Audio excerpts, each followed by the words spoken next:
ஹாய்ங்க, எல்லாரும் எப்படி இருக்கீங்க?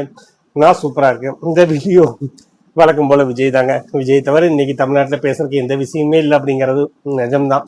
மாற்று கருத்துக்கள் இருந்தாலும் விஜயை பற்றி எல்லாரும் எல்லாரும் எல்லாரும் பேசிக்கிட்டு தான் இருக்கோம். நல்லதாகவோ கெட்டதாகவோ பயனுள்ளதாகவோ பயனற்றதாகவோ உண்மையானதாகவோ அல்லது வதந்தியாகவோ ஏதாவது ஒரு வகையில் நம்ம விஜயை பற்றி தான் பேசிக்கிட்டு இருக்கோம் அப்படிங்கிறதா நிஜம்.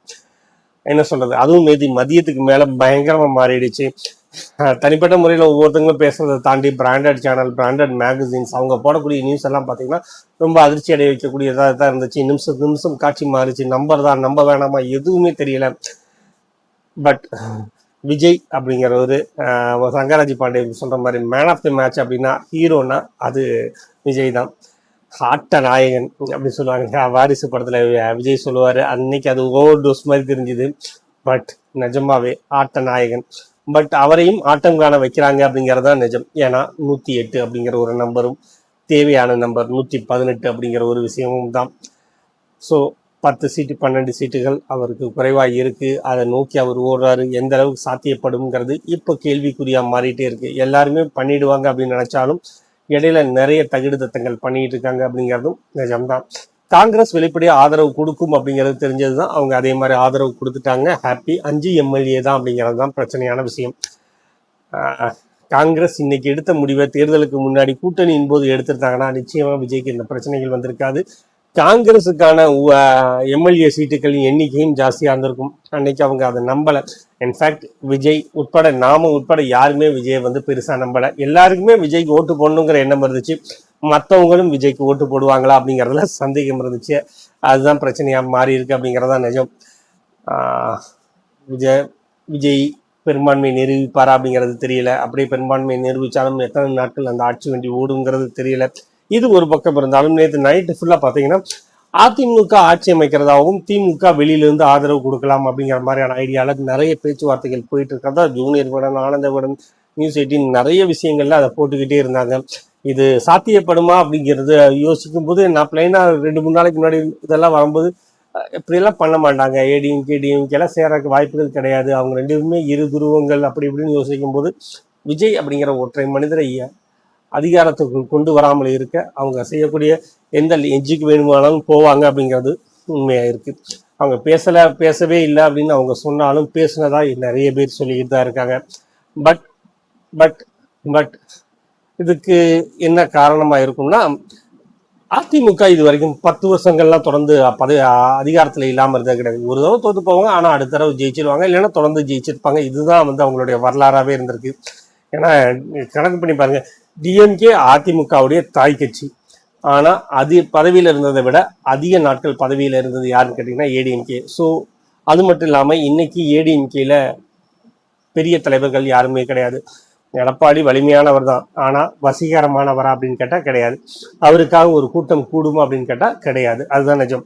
ஸோ 10 வருஷம் ஏற்கனவே 5 வருஷம் ஆட்சியிலே இல்லை. திரும்பவும் ஒரு மைனாரிட்டி ஆட்சியாக ஒரு எதிர்கட்சி பதவி கூட இல்லாமல் திரும்பவும் ஒரு 5 வருஷத்தை ஓட்ட முடியுமா அப்படிங்கிறத பற்றி அவர் யோசிக்கிறாரு.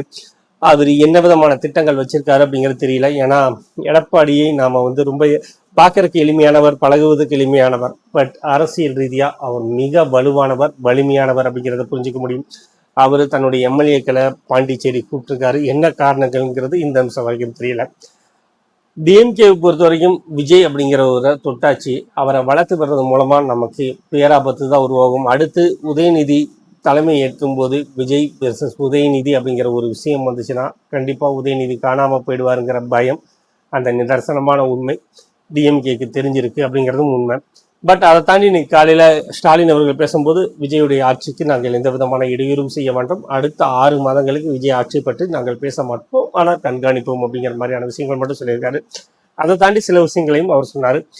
உதாரணத்துக்கு 2500 ரூபாய் இன்னைக்கு கஜானால ஒண்ணுமே கிடையாது அப்படிங்கிறத சொல்லாம சொல்லியிருக்காரு.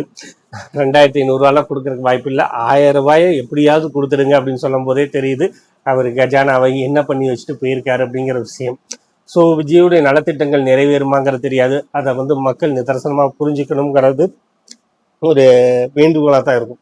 ஏன்னா இன்னைக்கு தமிழ்நாட்டு கஜானாவை பொறுத்த வரைக்கும் ஃபுல் அண்ட் ஃபுல் எம்டி பண்ணி வச்சு அதில் கடன் பத்திரங்கள் மட்டும்தான் இருக்குங்கிறது தான் எல்லாருக்குமே தெரிஞ்ச விஷயம். அதை தாண்டி விஜய் வந்தோன்னா திரும்பவும் நலத்திட்டங்கள் அப்படின்னு கொண்டு போனால் திரும்பவும் கடன் வாங்கணும், அது நம்ம தலையில தான் விழுகும் அப்படிங்கிறத நம்ம புரிஞ்சுக்கணும்.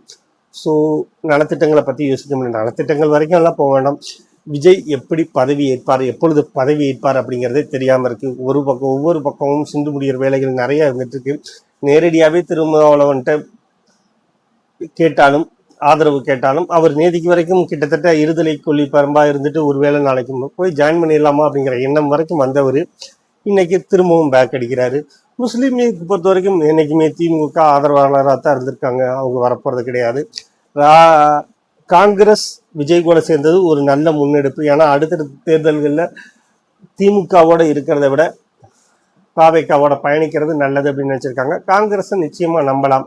அவ்வளவு சீக்கிரம் ஒரு கூட்டணி விட்டு வெளில போக மாட்டாங்க, ஆதரவா வாபஸ் வாங்க மாட்டாங்க அப்படிங்கிறது. ஏன்னா அவங்களுக்கான தொலைநோக்கு பார்வையோடு செல்லக்கூடியவங்க. அவங்களுக்கு இன்னைக்கு நாளைக்கு உள்ள விஷயங்களை விட பிற்காலத்தில் வரக்கூடிய லாபங்களை பற்றி மட்டுமே யோசிச்சிருப்பாங்க அப்படிங்கிறதுனால அதை தாண்டி இதுக்கு மேலே யாரு கொடுக்கறதுக்கு வாய்ப்புகள் இருக்கு அப்படின்னு கேட்டால் விசிகா கொடுத்து பிரயோஜனமே கிடையாது. அவங்ககிட்ட 2 எம்எல்ஏ தான் இருக்கு. பட் பாமக கொடுத்தாங்கன்னா 4 எம்எல்ஏக்கள் இருக்கு. பட் பாமக வந்து பார்த்தீங்கன்னா அதிமுகலேருந்து ஒரு ராஜ்யசபா எம்பி சீட் வாங்கிட்டு போயிருக்காங்க.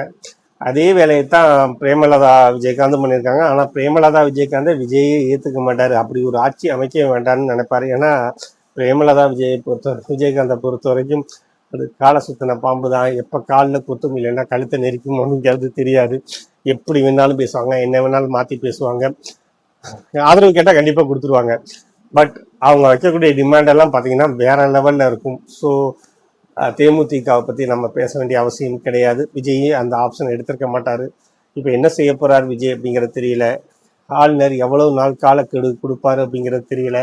எடப்பாடியோட மூவ் என்னங்கிறது யாருக்குமே புரியலை. கம்யூனிஸ்ட் கட்சிகள் தங்களுடைய மேல்மட்ட குழுவை தான் கூட்டுவோம்னு சொல்லியிருக்காங்க. எப்போ கூட்ட போகிறாங்கங்கிறது தெரியல. அதிமுகவுக்குள்ள ஏகப்பட்ட பிரச்சனைகள் ஓடிக்கிட்டு இருக்கு அப்படிங்கிறதும் நல்லா தெளிவாகவே தெரியுது. மாற்றி மாற்றி ஒவ்வொன்றும் பேசிகிட்டு இருக்காங்க. அவங்களுக்குள்ளேயே ஒரு கூட்டமாக அடிச்சுக்கிறாங்க அப்படிங்கிறதும் புரியுது. ஸோ இதையெல்லாம் தாண்டி எப்படி ஆட்சி அமைக்க போகிறாரு, அந்த ஆட்சியை எப்படி கொண்டு போக போகிறாரு அப்படிங்கிறதும் பெரிய பிரச்சனையாக இருக்குது. அதுக்குள்ளே அதிகாரம் வந்த உடனேயே தாவேக்காவினர் செய்யக்கூடிய அழிச்சாட்டியங்களும் லேசாக முகம் சுளிக்க வைக்க ஆரம்பிக்குது. அதை அவங்க புரிஞ்சுக்கணும் அப்படிங்கிறது இருக்குது. அது தாவேக்கினவர் பண்ணுறாங்களா, இல்லை தாவேக்கா அவருக்கு பேரை கெடுக்கணுங்கிறதுக்காக மற்ற கட்சிக்காரங்க பண்ணுறாங்களா, எதுவுமே புரிய மாட்டேங்குது. எல்லாமே முன்னுக்கு பின் முரணான செய்திகள் மட்டுமே இருக்குது. மக்களை முட்டாளாக்குறாங்களா, இல்லை மக்களை வந்து ஒரு பதட்டத்திலேயே வச்சுருக்காங்களாங்கிறதும் தெரியல. வேலைக்கு போகிறது எங்கே போனாலும் சரி விஜய் வந்துருவாரா வரமாட்டாராங்கிறது இருக்குது. ஒருவேளை இந்த தடவை விஜய்க்கு யாரும் ஆதரவு கொடுக்காம இந்த ஆட்சி கவிழ்ந்தால் நிச்சயமா அது விஜய்க்கு மட்டும்தான் ப்ளஸ் பாயிண்டாக இருக்கும். அடுத்த தடவை ஓட்டு போடாதவங்க கூட விஜய்க்காக ஓட்டு போடுவோம். அந்த மனுஷனை ஒரு தடவை உள்ள உட்கார வைப்போம். மேலே வரைக்கும் சாப்பாடு கை வாய்க்கு வரைக்கும் கொண்டு போயிட்டு அதை தட்டி விட்டால் என்ன கதை நடக்குமோ அந்த கதை தான் நடக்கும். அந்த சிம்பதி ஃபுல்லாகவே விஜய்க்கு தான் பரவும். பட் இதையெல்லாம் புரியாதவங்க கிடையாது டிஎம்கேவும் ஏடிஎம்கேவும். ஆனாலும் கள்ள மௌனம் காப்பது அப்படிங்கிறது ரொம்ப அதிர்ச்சியாக இருக்குது.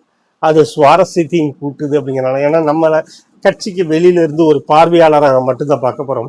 எங்களை பொறுத்த வரைக்கும் எந்த கட்சி ஆட்சிக்கு வந்தாலும் அதை பற்றின கவலைகள் கிடையாது. உழைச்சாதான் சாப்பாடு அப்படிங்கிற லெவலுக்கு இருக்கக்கூடிய எங்களுக்கு எதை பற்றின கவலைகளும் கிடையாது, எதை பற்றின இதுவும் கிடையாது. ஸோ நாங்கள் சுவாரஸ்யமாக பார்க்குறோம். பட் என்ன நடக்குங்கிறத விரைவில் தெரிந்து கொள்ளலாம். இன்னொரு வீடியோவில் நான் உங்களை மீண்டும் சந்திக்கிறேன். அதுவரை உங்களிடமிருந்து விடைபெறுவது உங்கள்